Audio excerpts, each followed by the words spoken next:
The democratic political machine, a mechanism of control.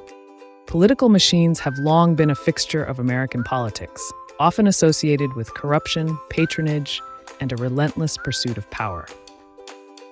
These organizations, deeply embedded within the Democratic Party, have shaped local and national politics for generations. The famous saying, "They lie to us, we know they're lying, they know we know they're lying, but they keep lying anyway, and we keep pretending to believe them," encapsulates the cynicism that surrounds these machines. A cycle of deception that continues to thrive. One notable example is the Cracker Party, a Democratic Party political machine that dominated city politics in Augusta, Georgia, for over half of the 20th century. This machine operated with ruthless efficiency, using its control over city governance to maintain power, often at the expense of democratic principles. Political machines like this thrived on a combination of voter manipulation, patronage, and often outright coercion. Political machines aren't confined to urban centers. They also extend their reach into other areas, such as Native American reservations. Here, tribal sovereignty often serves as a shield against federal and state laws, allowing political machines to operate with impunity. These machines exploit the very autonomy meant to protect Native communities, turning it into a tool for entrenching power and stifling opposition. The left-leaning bias in mainstream media. One of the most pervasive influences of the modern political machine is its connection to the mainstream media in the United States, which has become increasingly left-leaning.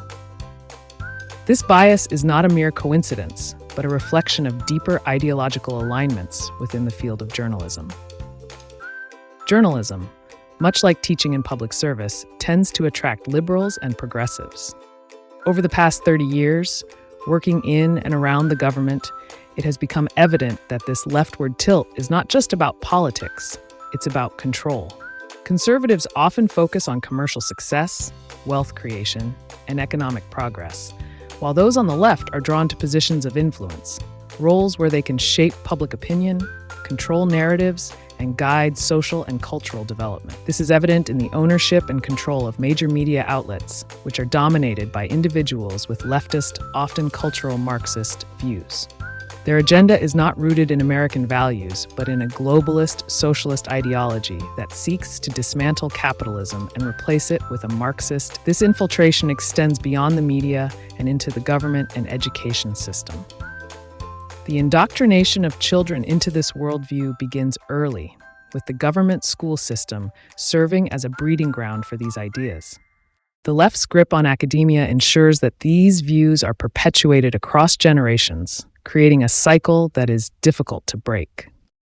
A globalist agenda and biblical prophecy. The agenda of these leftist elites is not limited to national politics. It is part of a broader globalist movement that seeks to undermine national sovereignty and replace it with a centralized socialist order. This movement is deeply atheistic and in many ways satanic, driven by a desire to cast off traditional values, law, and order. The cultural revolution they envision is one that seeks to erase the distinctions that have long defined human society, nationhood, religion, family, and replace them with a new, homogenized global order. From a biblical perspective, these developments can be seen as the unfolding of prophecy. The rise of globalism, the erosion of national sovereignty, and the spread of socialist ideology are not just political phenomena, they are part of a larger spiritual battle. As America, the bastion of freedom and democracy, faces these challenges, the stakes are not just national, but global. The fall of America could very well signal the fall of the free world, leading to the fulfillment of apocalyptic prophecies. Conclusion. The democratic political machine, the leftist bias in mainstream media, and the globalist agenda are all interconnected threads in a larger tapestry of control. These forces are not merely shaping American politics, they are driving a global transformation that has profound implications for the future of humanity. As we witness these events unfold, it becomes clear that this is not just a political struggle, but a spiritual one, with consequences that extend far beyond the borders of any one nation.